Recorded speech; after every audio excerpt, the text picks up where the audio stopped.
नमस्कार साथीहरु, तपाईहरुको यदि फाइलहरु, तपाईहरुको फोटोजहरु, तपाईको भिडियोजहरु चाहिँ तपाईको आफन्तले अथवा तपाईको श्रीमान श्रीमती तथा साथीभाइले हेर्छन् भने तपाईले यस्तो गर्नुस्, कहिले पनि त्यो तपाईको फोटो भिडियोजहरु चाहिँ तपाईको आफन्तहरुले हेर्न सक्दैन। तपाईले एउटा पासवर्ड सेट गर्नुपर्ने हुन्छ साथीहरु।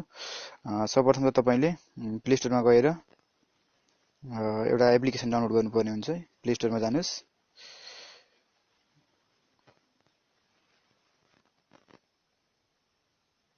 प्ले स्टोरमा गइसकेपछि साथीहरु यो RAR भन्ने यो सफ्टवेयर चाहिँ डाउनलोड गर्नु होला। मैले अलरेडी डाउनलोड गरिसकेको छु। अब म यसलाई ओपन गर्छु।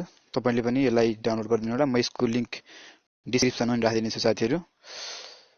अब तपाईले यसलाई चाहिँ अब पहिलो पल्ट खोल्दै हुनुहुन्छ भने केही सेटिङ गर्नु पर्दैन। अब तपाईले यहाँ चाहिँ नयाँ फाइलहरु राख्न सक्नुहुनेछ। तपाईले यसमा सर्वप्रथम यहाँ प्लसमा क्लिक गरिदिनु होला। एकचोटी ब्याक गएँ म, किनभने अब तपाईले यहाँ कुन फाइललाई चाहिँ जस्तो म अहिले चाहिँ यो 5 स्टेक रिल्याक्सिङ एन्ड डीप मेडिटेसन भन्ने यसलाई क्लिक गरे र यो तीनटा यो पीडीएफ लाई चाहिँ म यदि गोप्य रूपमा राख्न सक्छु भने यसलाई यसरी तीनटा क्लिक गरिदिनु होला र यसलाई यहाँ माथि प्लसमा क्लिक गरिदिनु होला र तपाईले RAR भनेर क्लिक गरिदिनु होला अनि सेट पासवर्डमा जानु होला साथीहरु। र सेट पासवर्डमा मैले अहिले सो गरे। मैले अहिले पासवर्ड 54321 राखे। तपाईले आफूले चाहेको पासवर्ड राख्नु होला र इनक्राइब फाइल नेम्स भनेको छ, यसमा पनि क्लिक गरिदिनु होला किनकि तपाईले त्यो फोल्डर खोल्नु भयो भने पनि पासवर्ड माग्ने छ र त्यो फाइल खोल्दा पनि पासवर्ड माग्ने छ। इनक्राइब फाइल नेम गरिसकेपछि र यसलाई ओके गरिदिनु होला साथीहरु। अब तपाईको पासवर्ड सेट भइसकेको छ। अब तपाईले यसलाई ओके भन्ने बटनमा क्लिक गरिदिनु होला र माथि डिफल्ट नेम राख्दिनु होला साथीहरु। हाम्रो यो फाइल अब एसडी कार्ड भन्ने यो हामीले फाइल बनिसकेको छ। अब यसलाई हामी यसमा क्लिक गर्नु होला। अब फाइल एक्सप्लोरमा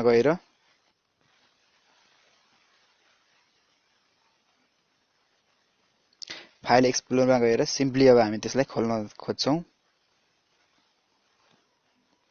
यो एसडी कार्ड RAR भन्ने यहाँ हामीलाई देखाएको छ। यसलाई हामीले क्लिक गर्यौं साथीहरु। यो एकचोटी क्लिक गरिसकेपछि हेर्नुस् त पासवर्ड मागिसकेको छ।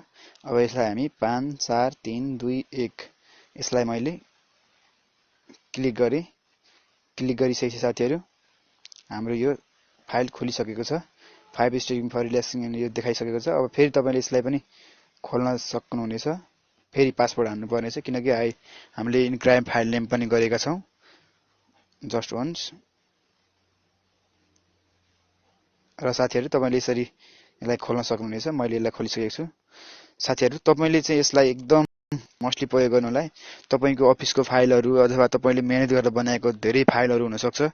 अब तपाईको त्यस्ता फाइलहरु साथीहरुले चोरी दिने अथवा साथीहरुले कपी गरिदिने सम्भावना अधिक हुन्छ साथीहरु। त्यसबाट तपाईले यसरी पासवर्ड राख्नु भयो भने चाहिँ त्यो फाइल सेफ रहन्छ।